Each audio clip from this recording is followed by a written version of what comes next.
एक बार एक राजा था जिसे अपनी शक्ति और वैभव पर बहुत घमंड था। उसके महल में सोना चांदी हीरे जवाहरात की कोई कमी नहीं थी। एक दिन उसने अपने दरबार में ऐलान किया, इस दुनिया में सबसे कीमती चीज क्या है? जो सही जवाब देगा उसे बड़ा इनाम मिलेगा। दरबारियों ने एक एक करके जवाब देना शुरू किया। किसी ने कहा सोना सबसे कीमती है, किसी ने कहा हीरा सबसे अनमोल है, तो किसी ने कहा राज्य की ताकत सबसे बड़ी चीज है।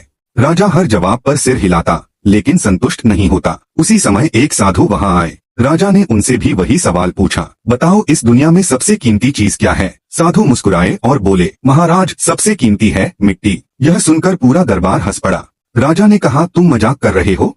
मिट्टी तो हर जगह पड़ी है, इसमें क्या खास है? साधु ने शांत स्वर में कहा, महाराज आप सही कहते हैं कि मिट्टी हर जगह है, लेकिन सोचिए क्या बिना मिट्टी के आपका यह राज्य, यह महल, यह भोजन, यह जीवन संभव है? राजा थोड़ा चुप हुआ। साधु ने आगे कहा, सोना चांदी भूख नहीं मिटा सकते, हीरे जवाहरात प्यास नहीं बुझा सकते, लेकिन मिट्टी ही अनाज उगाती है, मिट्टी ही पेड़ पौधे देती है और मिट्टी ही जीवन को जन्म देती है। दरबार में सन्नाटा छा गया। साधु ने अंत में कहा, जिस चीज को हम सबसे साधारण समझते हैं वही अक्सर सबसे अनमोल होती है, क्योंकि जीवन चमक से नहीं आधार से चलता है और वह आधार है मिट्टी। राजा का सिर झुक गया। उस दिन उसने समझ लिया कि असली मूल्य दिखावे में